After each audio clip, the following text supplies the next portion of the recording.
जय वाल्मीकि। आज का योगामृत योगवीर नरेश घई और उनकी वीरांगी बिंदु जी द्वारा अपने परिवार की सुख शांति और उनके बच्चे का जन्मदिन वैसे जनवरी में था लक्ष्य का, और उसी को उपलक्ष्य में उसे समर्पित करते हुए ईश्वर के चरणों में आज के योगामृत का आयोजन किया गया। बहुत कम अवसर होते हमारे जीवन में जब कभी हम ऐसे बैठते हैं। पूरा जीवन भाग दौड़ में बिताते हैं, मगर ईश्वर का शुक्राना उस करने के लिए हम यही सोचते रहते हैं, सदा यही बहाना बनाते हैं कि समय नहीं है। समय तो ईश्वर ने सबको बराबर दिया है। कोई दुनिया में एक भी ऐसा आदमी नहीं है जिसके पास 24 घंटे से ज्यादा समय है। 24 घंटे सबको बराबर मिले। उसमें स्कूल और कॉलेज भी है, उसी में आपकी नौकरी भी है, उसी में 8 घंटे का सोना भी है, खाना पीना और भाग दौड़ भी है। उस 24 घंटे को ही एडजस्ट किया जाता है। दुनिया में लोगों ने उसी 24 घंटे का इस्तेमाल किया। आपका ये शहर तलवाड़ा टाउनशिप बांध के किनारे और बांध को लेके ही बना है। वो जिन्होंने बांध की कल्पना की कि नदियों के पानी को जो बाढ़ आ जाती है, भयंकर तबाही लाती है, उस पानी को कैसे बांध लिया जाए, उन्होंने भी 24 घंटे का इस्तेमाल किया। उनके पास भी 1 सेकंड भी फालतू नहीं था। मगर जो लोग बहानाबाज होते हैं वो सदा यही कहते हैं कि अभी समय नहीं, अभी समय नहीं है। तो समय तो जीवन भी एक निश्चित है। पता नहीं 10 साल जीवन है कि 100 साल है। और बहुत सारे लोगों को मैं देखता हूं जो चारपाई पे लेटने के बाद जब कमर जवाब दे देती है, जब घुटने जवाब दे देते हैं, ठीक से दिखाई देना बंद हो जाता है, फिर चारपाई पे लेटे हुए कहेंगे कि मैं ये कर सकता था, मैं ये कर देता। दुनिया में दोनों बातें नहीं लोग कभी भी आपकी पसंद करते। आप कहो कि मैं ये कर दूंगा, थोड़े दिनों बाद ना लोग उसे सुनते हैं, और ना अंतिम समय में आप कहो कि मैं ये कर सकता था, ना उसका कोई महत्व। लोग देखते कि आपने किया क्या, आपने किया क्या है। तो बीच में एक बात जरूरी मुझे याद आ रही है, क्योंकि लक्ष्य का जन्मदिन था जनवरी में, और जन्मदिन को ये हमारे बस में नहीं है, जन्म और मृत्यु, मगर हम उसे भी पखंड के साथ जोड़ते हैं। ये बात मुझे यहां आते ही याद आई। जब मैं मंच पे गया तो मुझे यहां से अनाउंस किया गया कि ज्योत रोशन करेंगे, और एक चिराग पहले से लगा हुआ था। मैंने दूसरी ज्योत रोशन नहीं की, उसको हटा के रख दिया, क्योंकि असल में हम सारे इस तरह से भटके हुए हैं। हम ये कहते नहीं हैं कि वो ईश्वर एक है, हमने ईश्वर को भी बांट लिया अलग अलग, और ईश्वर के आगे भी बहुत सारे उसके मैनेजर खड़े कर लिए हैं, जिसको आप पंडा, पुजारी, भाई, ग्रंथी, पादरी, कादरी, जो भी आप कहें, वो ईश्वर के एजेंट है, उसको मैनेजर है, और ईश्वर से ज्यादा मैनेज करते हैं। ईश्वर हंसता होगा कभी कि जो मैंने कहा नहीं वो भी करते हैं।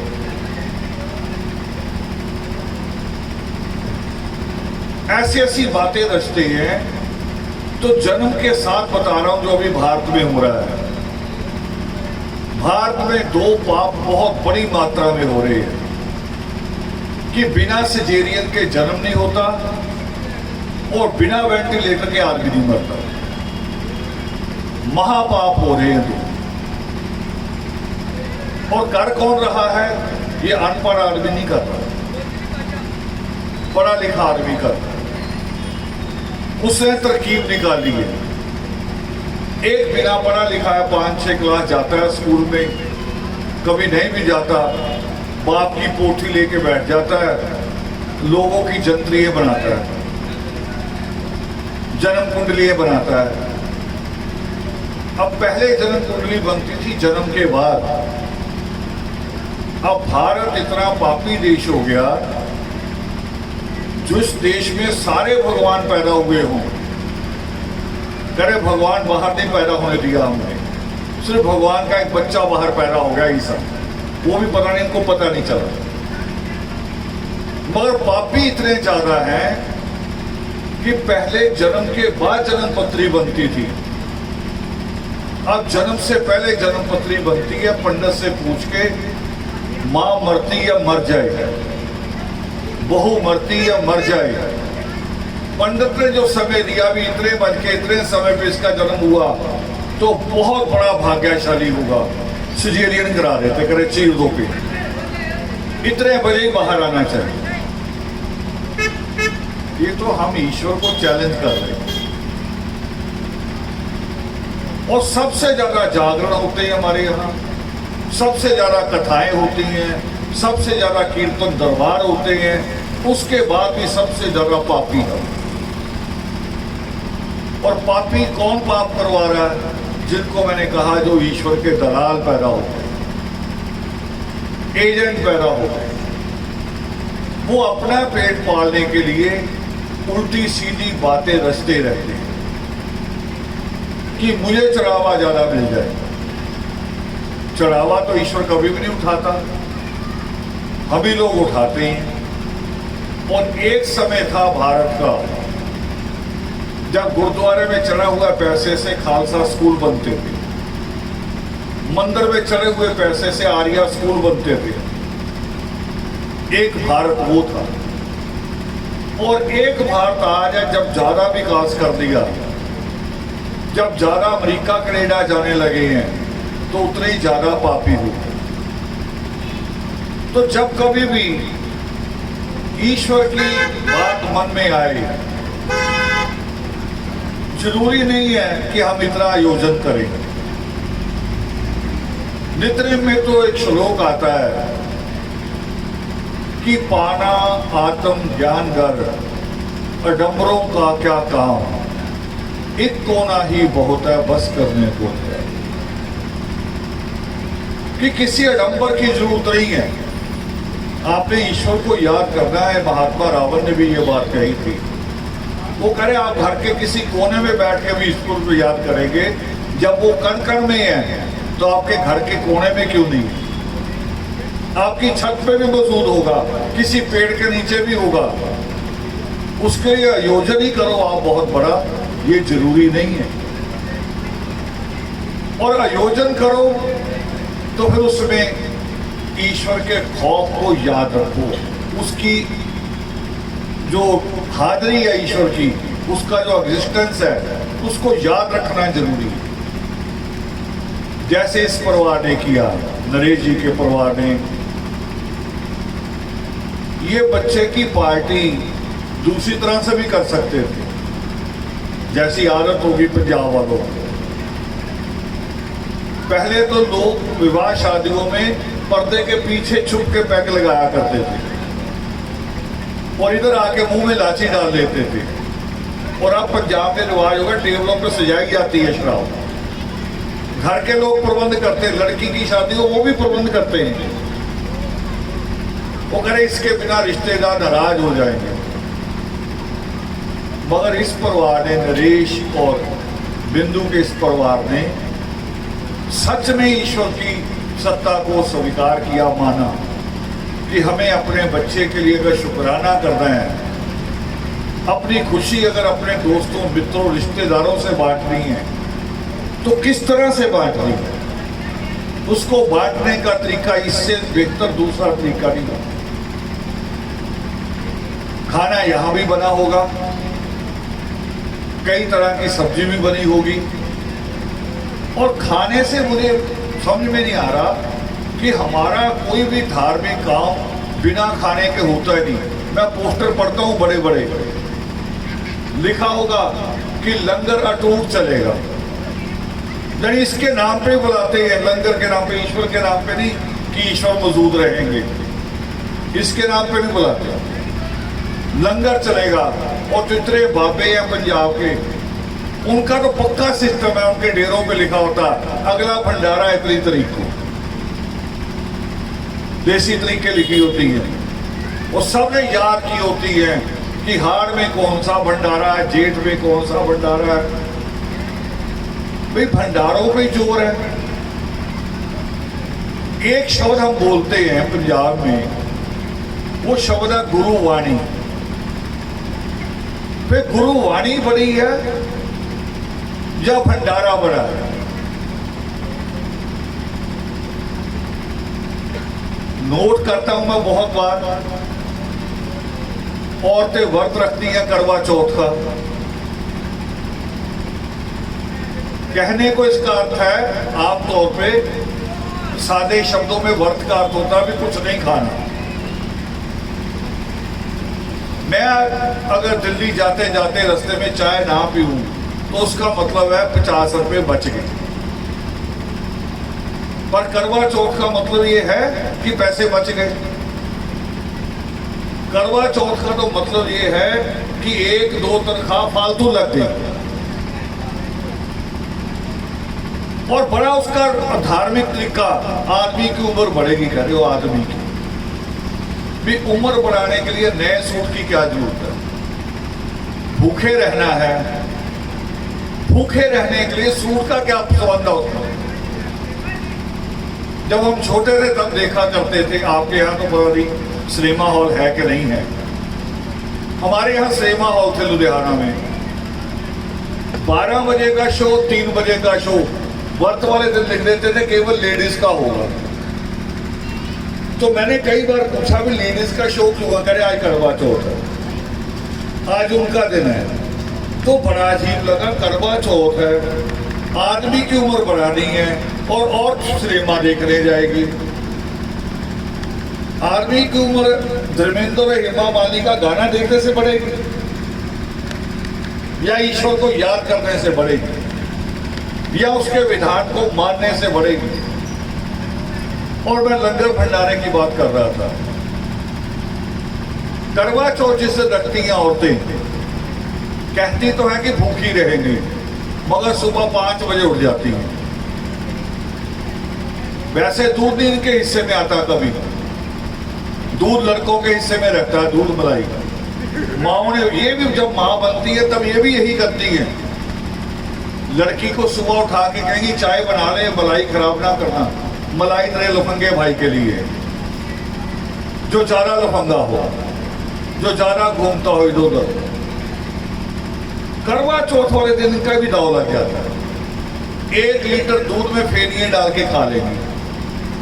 फेनिए मैदा, दूध वैसे नहीं खाना पचाता, फिर पूरा दिन कहेंगे मैं भूखी हूं। भी पेट तो पूरा भर लिया।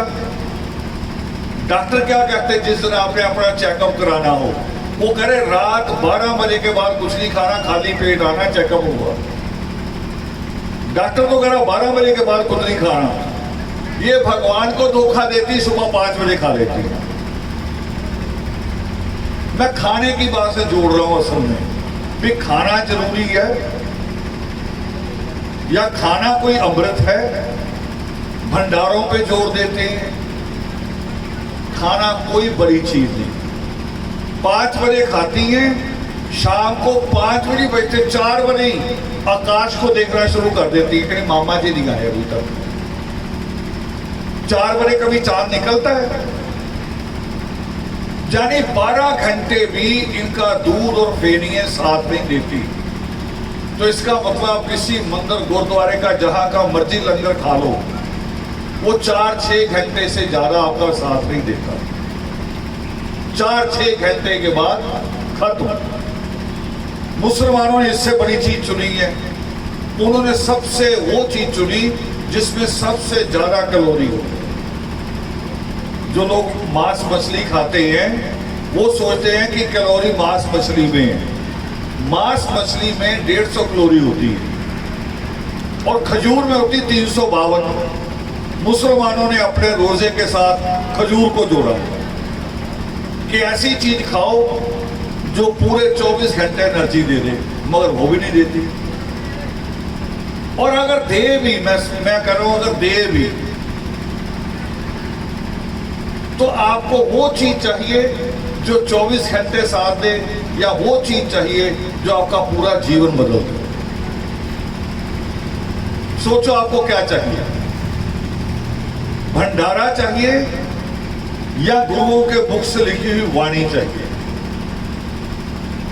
गुरुओं की छोड़ो, हमारे स्कूल में जो गुरु होता है, टीचर होता है, उसकी बातों पे हम अमल कर ले तो भी जीवन बदल जाता है। तो भी जीवन बदल जाता है। माँ बाप बड़े बुजुर्ग जो कहते हैं उनकी हदायतों को मान ले तो भी जीवन बदल जाता है। मगर हमने अपना जीवन दूसरी तरफ जोड़ दिया, सारा कुछ खाने पे और दिखावे पे। मैं तो अभी बात कर रहा था ना कि नया सूट पहन के व्रत रखती है। लड़की की शादी करो, उसका जो पहला व्रत आता है वो लड़की का व्रत नहीं आता, मायके वालों का व्रत आ जाता है। समझो, वो इतना बड़ा टोकरा तो फ्रूट का लेके जाएंगे, कह रहे लड़की का व्रत रखवाने जा रहे हैं। मैं कह रहा हूं रखवाने जा रहे हैं कि तोड़वाने जा रहे हो? बताओ मुझे। ये सारा सामान तो तोड़वाने का है। वो कह रहे नहीं ये तो कुछ नहीं, अभी आपने हमारा सूट केस नहीं देखा, उसमें उसकी जेठानी का सूट है, सास का भी सूट है, ननद का भी सूट है, और जो दादी मर चुकी उसका भी सूट है। मैं बड़ा हैरान होता, जो मर गई है उसका सूट देने कौन जाएगा? मगर लेने वाला नहीं हटेगा।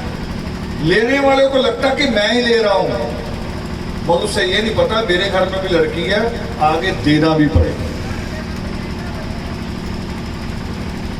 और ये क्यों कह रहा हूं? क्योंकि एक बच्चे के लक्ष्य के जन्मदिन के उपलक्ष्य में हो रहा है। ये फजूल खर्ची अगर रोकेंगे तो बच्चे की महंगी से महंगी पढ़ाई करा सकते हो कि नहीं? तलवारा में बहुत अच्छे लोग हैं, मैं बहुत सालों से आ रहा हूं। कई लोग इंजीनियर भी बने होंगे, एसडीओ भी बने होंगे, इससे बड़ी पोस्टों में भी होंगे, वो बाहर से आए हैं, मगर यहां पढ़ के भी बच्चे बने हैं। मगर आपने तलवारे में अभी तक एक बच्चा भी जिसने इंजीनियरिंग की हो, एरोनॉटिक्स की, जहाज की, जो जहाज उड़ते हैं, जो उसका इंजीनियर बना हो, तलवारा में बना एक भी? क्यों नहीं बना? और पंजाब में भी नहीं बने होंगे, क्योंकि हमारा पैसा तो इसी पे जा रहा, भंडारों पे। शादियों में जाती औरतें करीब 5 सूट 7 सूट लाऊंगा, 7 सूटों में पैसा जा रहा है। फिर पढ़ाई को कहेंगे बहुत महंगी है, पढ़ाई बहुत महंगी है। मैंने एक घर में कहा, मैंने कहा आपकी बेटी बहुत अच्छा पढ़ती है, इसको नर्सिंग करा दो। कह रहे जी 70,000 रुपये फीस है। 70,000 रुपया, 70,000 प्राइवेट में है, सरकारी में नहीं है। सरकारी में उससे भी कम है, और 70,000 ज्यादा है।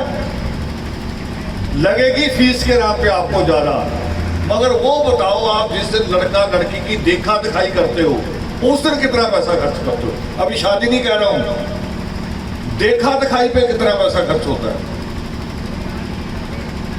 और फिर ये बताओ कि लड़की को अगर फिर कोई समस्या आ जाए जीवन में, तो आपके जो सूटों के ऊपर पैसा खर्च किया, जो बारात के 2.5 लाख का खाना दे दिया आपने, वो काम आएगा कि डिग्री काम आएगी?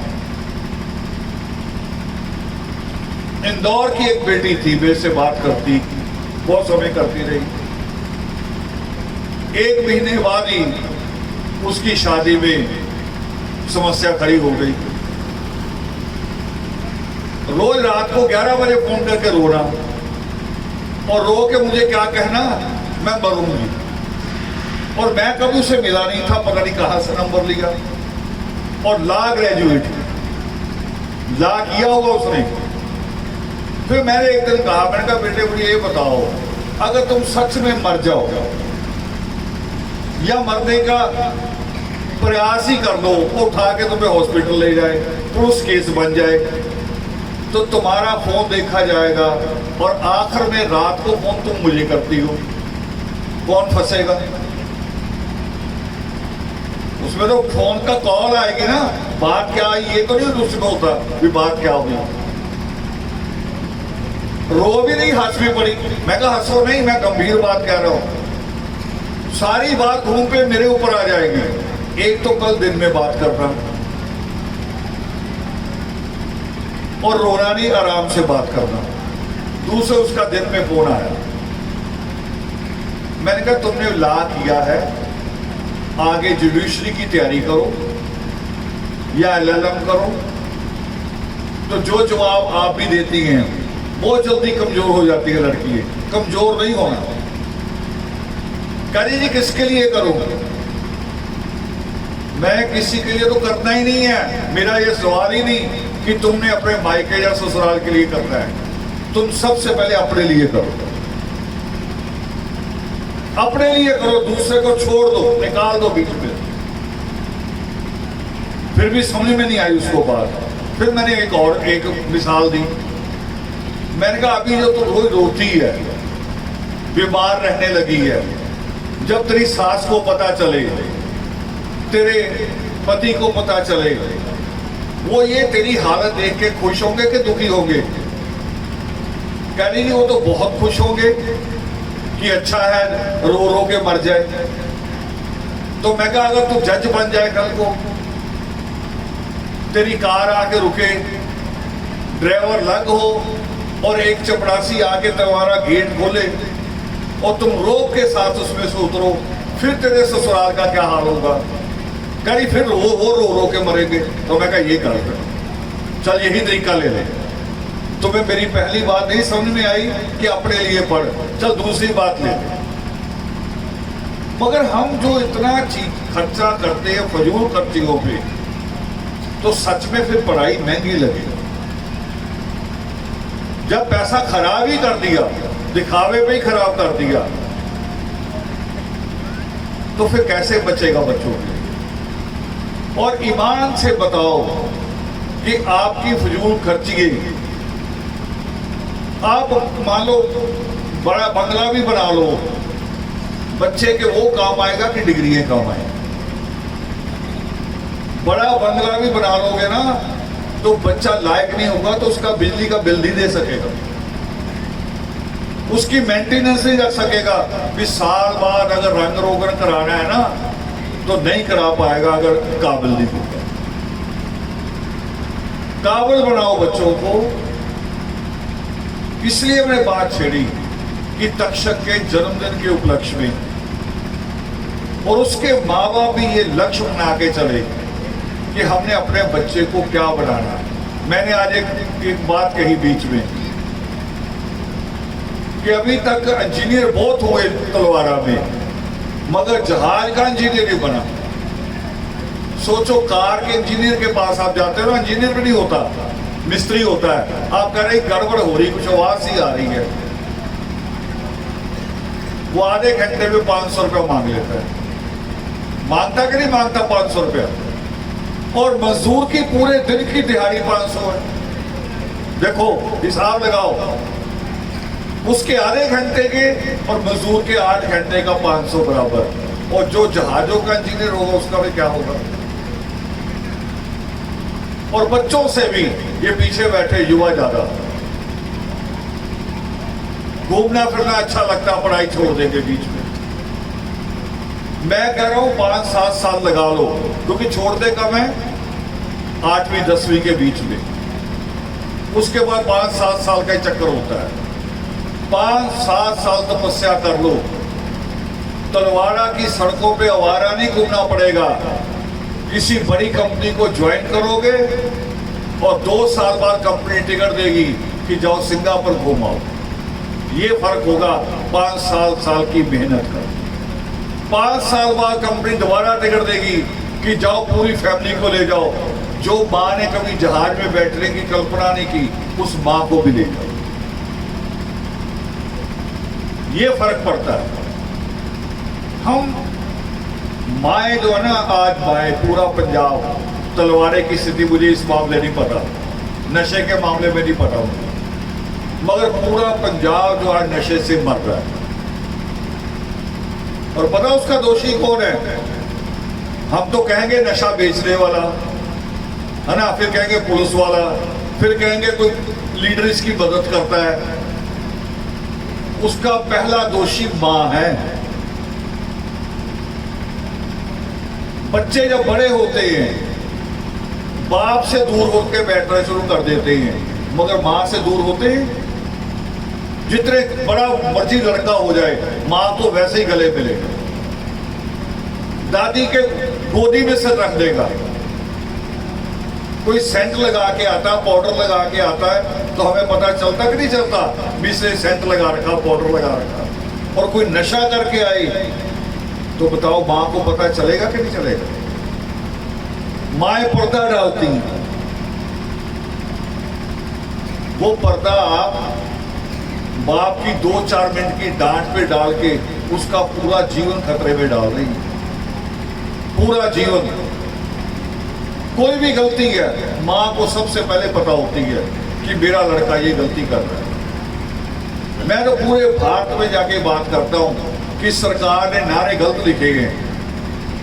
नारा लिखा ना सरकार ने, लड़की पढ़ाओ लड़की बचाओ। हमारे देश को तो जरूरत है लड़का पढ़ाओ लड़का बचाओ। लड़कियों से तो शिकायत ही नहीं है ज्यादा हमारी, लड़कियां तो आपके कहने में है। उनको तो जैसे जहां बांध देते हो वहीं चल पड़ती। जरूरत तो लड़कों को, जिनको आप ज्यादा दूध मलाई खिला रही हैं, वो लड़के बस में नहीं। अगर लड़कियां सड़क पे चलते हुए सुरक्षित नहीं है तो वो किसी लड़के के कारण है, लड़कियों के कारण नहीं है कि आपने अपने लड़के आवारा छोड़ रखे हैं इसलिए लड़की सुरक्षित नहीं है। और मैं ये बातें यहां कह रहा हूं सत्संग में, कईयों को लगती होगी कि बड़ी अजीब बातें हो रही हैं। तो अगर अजीब लग रही है तो फिर मां सीता को याद करो। मां सीता को याद करो। जब मां सीता को दोबारा मां सीता का त्याग किया गया दोबारा, और लक्ष्मण छोड़ने जा रहे थे उनको मायके, आधे में जाके, अभी आधे पे पहुंचे थे अयोध्या से जनकपुरी 500 किलोमीटर का एरिया है। आधे में आता है वाल्मीकि नगर, तमसा नदी का किनारा। मां सीता ने कहा यही रथ रोक दो। लक्ष्मण ने कहा कि माते अभी तो आधा रास्ता आए हैं, और मां सीता ने कहा कि बेटा जी नहीं, मेरी मंजिल आ गई। अब लक्ष्मण छोड़ नहीं सकता था अचानक जंगल में, अचानक खाली जगह पे छोड़ दूं। उसने कहा कि माते चारों तरफ जंगल ही जंगल है, मैं आपको यहां कैसे छोड़ दूं अकेले। तो मां सीता ने वहां पे बताया कि ये जंगल ही जंगल नहीं है, ये पहला वाल्मीकि तीर्थ है, यहां वाल्मीकि आश्रम है। अब मैं एक महल से निकली हूं तो दूसरे महल में नहीं जाऊंगा। ये बात ध्यान से सुनना, आपने रामायण ऐसा नहीं सुनी होगी कभी। वो कह रही एक महल से निकली हूं, राम के महल से, अब राजा जनक के महल में नहीं जाऊंगा, क्योंकि मेरे पेट में बच्चा पल रहा है। इसने अगर राम के महल में जन्म लिया या राजा जनक के महल में, ओए बैठो, दोनों हालतों में इसे तीर चलाना सिखाया जाएगा, तलवार चलानी सिखाई जाएगी, घोड़ा दौड़ाना सिखाया जाएगा, रथ पे बिठाएंगे, फिर कहेंगे अब ये राजकुमार बन गया, युवराज बन गया। मगर कहीं मैंने मां, देखो मां सीता का सोच कहां खड़ी थी, वो कह रही मैंने अपने बच्चों को राजकुमार नहीं बनाना, इंसान बनाना। ये इंसान बनना कहां सीखेगा? ये इंसान बनना वहां सीखेगा जहां परमेश्वर एक क्रोंच की पुकार भी सुनते, एक पक्षी के साथ अन्याय हो जाए तो परमात्मा उसकी भी बात सुनते हैं। मैंने अपने बच्चे को वहां जन्म देना, शिक्षा भी वहां देनी। ये थोड़ा सा बेटे आप सबको मेरी बातें सख्त लग रही होंगी, मगर आप मेरा ही परिवार है, मेरा ही खून है।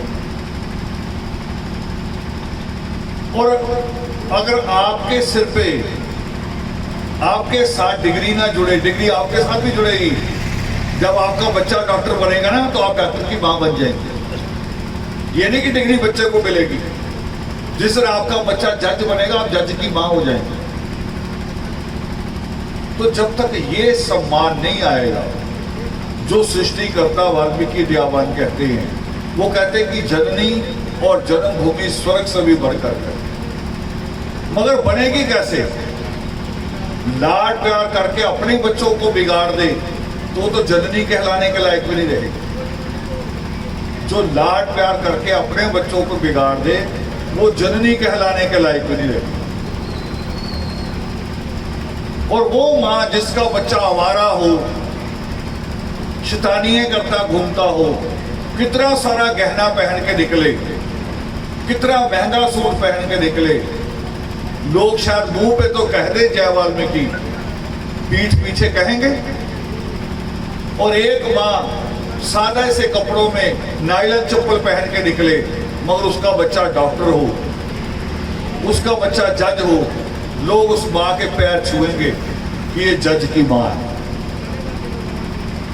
तब वो जो परमात्मा कहते ना कि जननी और जन्मभूमि स्वर्ग से ही बढ़कर है, तब वो पूरा होगा।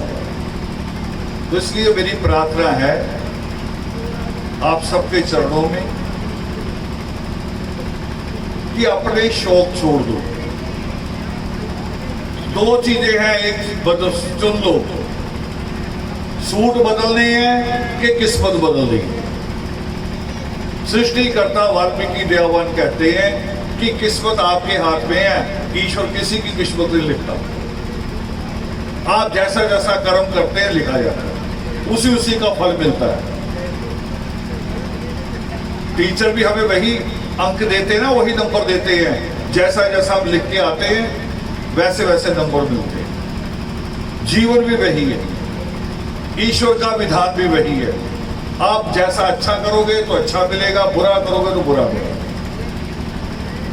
तो इसलिए आपके चरणों में प्रार्थना है कि अपने शौक, अपनी जो आपकी छोटी छोटी खुशियां हैं, उनको बच्चों की खुशियों में देखो। और एक बार बच्चे को लायक बना लिया तो आप देखोगे कि आपके जीवन में भी खुशियां आ जाएंगी। और एक चीज का लास्ट में एक सवाल बता रहा हूं। जिस दादी को सुबह उठते वक्त कह रही कैप्सूल खा के उठती हूं, घुटनों से चला नहीं जाता, उस दादी का पोता अगर पायलट बन जाए, इंस्पेक्टर बन जाए, उसे कैप्सूल खाने पड़ेंगे उठने के लिए? वो तो पूरे तलवारों में भागी फिरेगी, घर घर लड्डू बांटेगी कि मेरा पोता इंस्पेक्टर बन गया। और रोक के पूछ लेना अभी तुम्हारे घुटनों में दर्द है, कहेगी नहीं है। ये घुटनों में दर्द भी बच्चों की टेंशन से आता है जब बच्चा कुछ नहीं होता। तो ये प्रार्थना है मेरी कि हम बच्चों के जन्मदिन इतनी सादगी से बनाएं, और एक ये बहाना भी है कि जब हम सारी कौम के साथ, पूरे तलवारा के साथ बात कर सकें। यही बात नरेश जी कहें आपको तो आपको बुरी लगेगी, लोग घर बुला के 2 रोटी खिला के हमें समझा रहे, शिक्षा दे रही हैं। इसलिए ये बहाना है मेरे जैसे आदमी को बुलाने का, कि मेरे जैसा आदमी आए और किसी को ये भी ना लगे कि मुझे कह रहे, मुझे कह रहे, मुझे कह रहे। सबको लगे कि सबको कह रहे हैं, अपनी अपनी बात सारे छोड़। इन्हीं शब्दों के साथ, इस प्रार्थना के साथ और इस उम्मीद के साथ कि लक्ष्य एक दिन उस लक्ष्य को प्राप्त करेगा जिसकी हम सबको उम्मीद है, जिसको हम सिर उठा के कहें कि ये हमारा बच्चा है। इन्हीं शब्दों के साथ आप सबको जय वाले।